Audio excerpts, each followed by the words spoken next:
It happened. It actually happened. Finally, Floyd Mayweather fought Manny Pacquiao.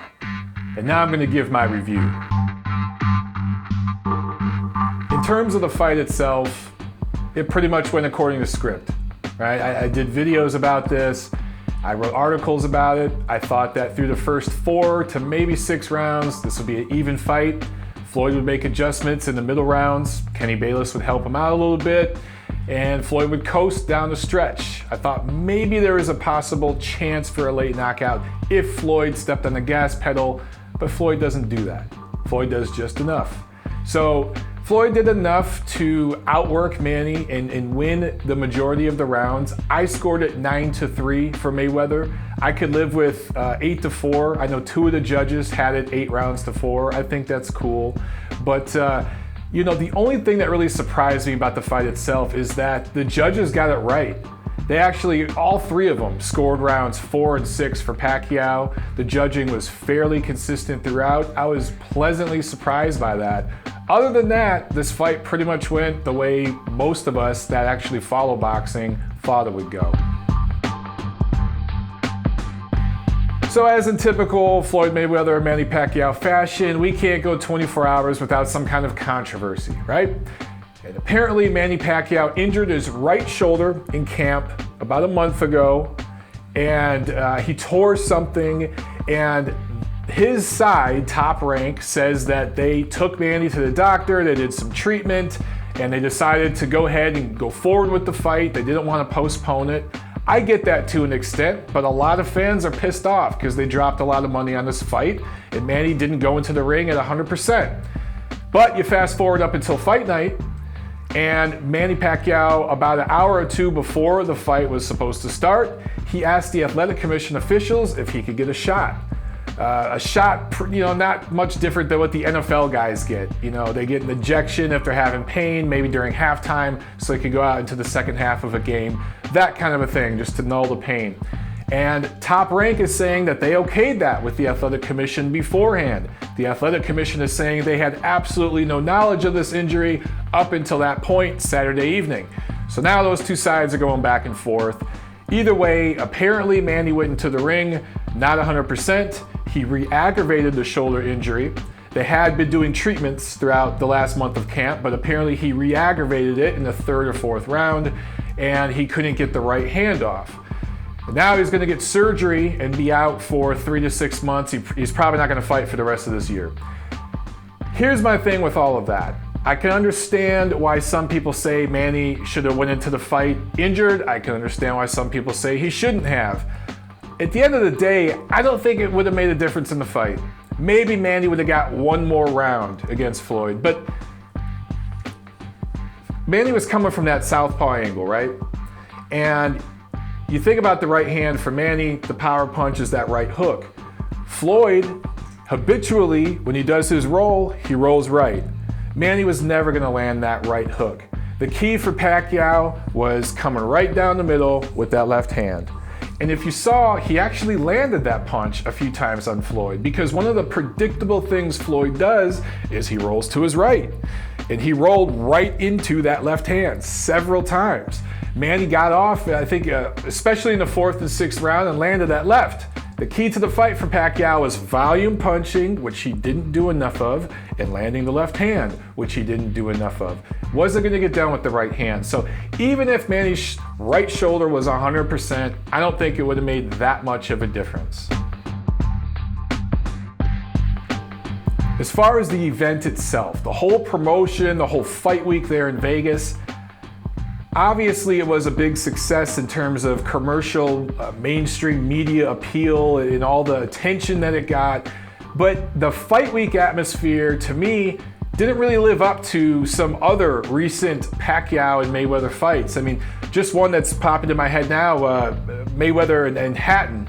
All those British fans that came over, those were real fight fans. And that whole week, that whole atmosphere in Vegas was electric.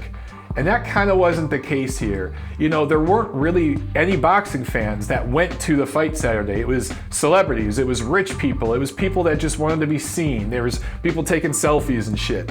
It wasn't true boxing fans, so it kind of had this stuffy corporate feel to it. So to me, in that respect, the whole event kind of was a bit of a letdown.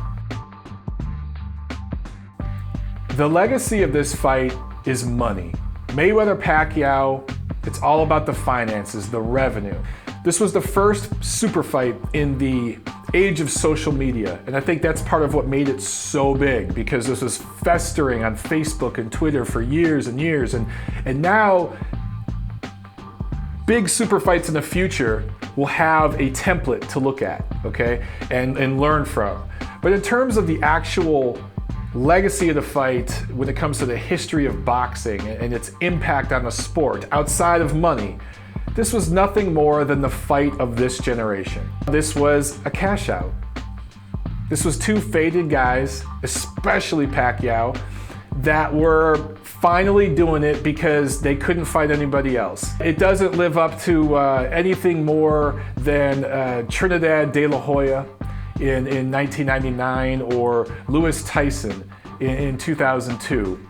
You know, to me, this fight has, it mirrors those fights in certain ways, right? I think De La Hoya Trinidad was called the fight of the millennium. And this was called the fight of the century. And that fight let down. It was a letdown. It was boring. This fight was much the same way. It was a letdown, right? But then also with Lewis Tyson, you had the good guy, bad guy thing happening, and that was a big reason why that was such a commercial success. Hardcore boxing fans knew that Lewis was going to destroy Tyson because he was faded and past his best. It was a bigger guy versus a smaller guy, on and on and on. But the casual fans were interested in that fight because of that good guy, bad guy dynamic. The mainstream media eats that shit up, and that was a big part of Mayweather-Pacquiao.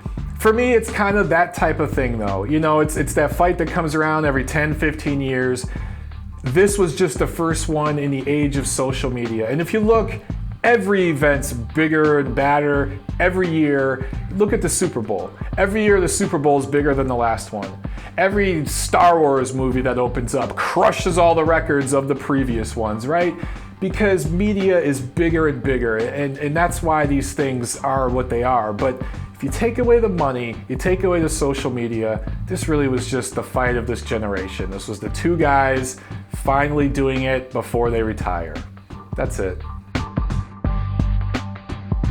What's next for Pacquiao is surgery. He's got to get that right shoulder fixed. He's going to be out 3 to 6 months, rehab and all that. I don't think Pacquiao is going to fight again this year. I do, however, think he's going to continue fighting on next year. Pacquiao is going to be one of those guys that ends up broke. He's one of those guys that spends the money before he has it.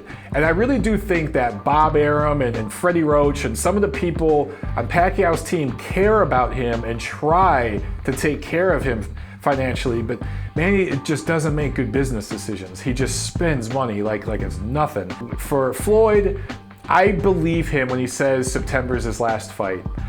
That's going to be the last fight of that CBS Showtime deal. And by the way, it's probably going to be on CBS. Don't be surprised. As far as Floyd's concerned, he has nothing more to prove. His entire legacy was predicated upon beating Pacquiao. That was the one guy everyone wanted. And he finally fought him and he beat him. Doesn't matter how he beat him, doesn't matter the timing and all that, he beat him. So from his perspective, he has nothing to prove. He's going to have this farewell kind of fight against a B-level kind of guy, a Marcos Maidana, Chris Algieri, Robert Guerrero type of guy. And that's going to be it. Because for Floyd to come back for that 50th fight, the public's going to demand a name like a Thurman or a Triple G or one of these guys. And Floyd, he hasn't taken those kind of challenges in a decade. He's just not that kind of guy. He's a businessman. I'm kind of glad, I'm kind of relieved that this whole fight is over with. I just want it to go away so we can move on. And there's actually part of me, and I know a lot of people in the diehard boxing community that are just looking forward to Floyd retiring. He's kind of been a distraction in a lot of ways for the sport moving forward. We've got Keith Thurman, we've got Terrence Crawford, we've got Sergey Kovalev, Gennady Golovkin, Deontay Wilder. We've got new guys coming up that are going to take the crown, right? They're going to fight for the new pound for pound supremacy. We got to let those guys start doing their thing. I have to put this out there as well. The treatment by the promoters of the hardcore boxing press was absolutely abysmal for this fight. I know a lot of die-hard boxing writers who have been doing this for a while that really know and love the sport. They go to all the small cards here in the Southern California area that got turned down for press credentials. And even the few hardcore boxing press that got into Vegas, and it was literally, I can count them with one hand, seriously, they didn't even get access to the fighters like normal. They couldn't get interviews with the fighters. They couldn't get, even during the weigh-in, they couldn't get access to these guys. Hopefully, promoters in the future will look back at this event and see what these guys did right, because they did do a lot of things right, but they'll also look at what they did wrong, because they did a lot of things wrong. And hopefully, they won't forget about the people that make these events possible. For years, we build these things up. So that's my one wish for the future. The one learning lesson from this whole thing. I guess that'd be it for me.